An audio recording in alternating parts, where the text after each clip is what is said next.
सिख धर्म के संस्थापक और सिख गुरुओं में से पहले गुरु नानक देव जी का जन्म 15 अप्रैल 1429 को वर्तमान पाकिस्तान के तलवंडी गांव में हुआ था, जिसे अब ननकाना साहिब के नाम से जाना जाता है। उनके माता पिता मेहता कालू और माता तृप्ता कट्टर हिंदू थे। छोटी उम्र से ही गुरु नानक ने असाधारण आध्यात्मिक अंतर्दृष्टि और दयालु हृदय का प्रदर्शन किया। 5 साल की उम्र में नानक ने स्कूल जाना शुरू कर दिया और दुनिया और आध्यात्मिक मामलों के बारे में सीखने में गहरी रुचि दिखाई।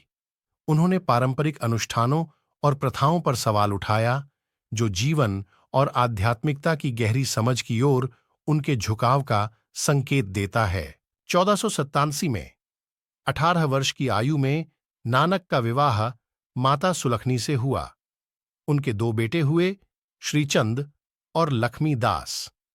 एक पारिवारिक व्यक्ति होने और अपनी जिम्मेदारियां पूरी करने के बावजूद नानक ने ध्यान करने और आध्यात्मिक चर्चाओं में बहुत समय बिताया।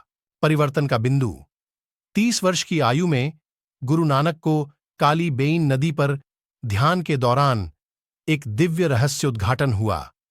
उन्हें एक आध्यात्मिक आह्वान प्राप्त हुआ और वे नदी में गायब हो गए।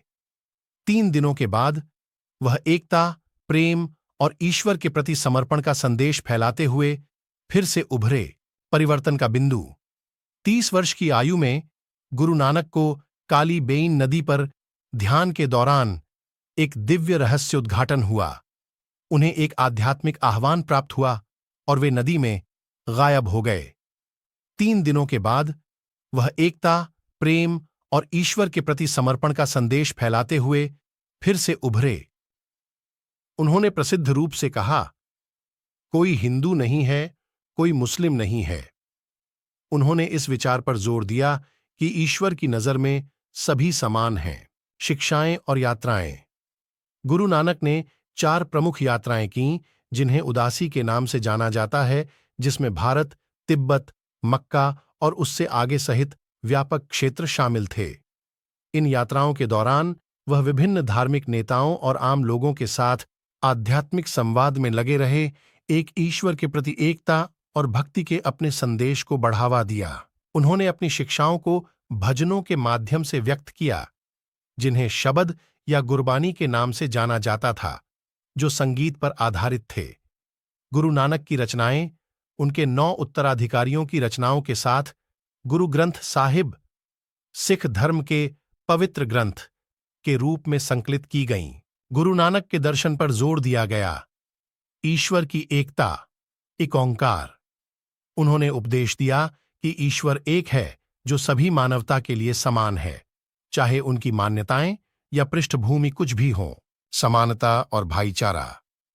गुरु नानक ने सभी लोगों के बीच समानता और भाईचारे की वकालत करते हुए जाति और सामाजिक पदानुक्रम को खारिज कर दिया।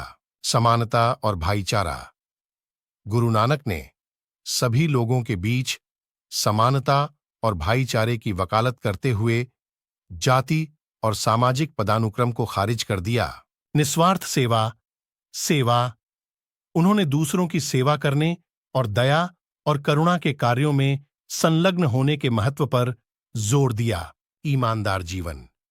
गुरु नानक ने ईमानदारी से जीवन जीने और अपनी कमाई को जरूरतमंद लोगों के साथ साझा करने के लिए प्रोत्साहित किया।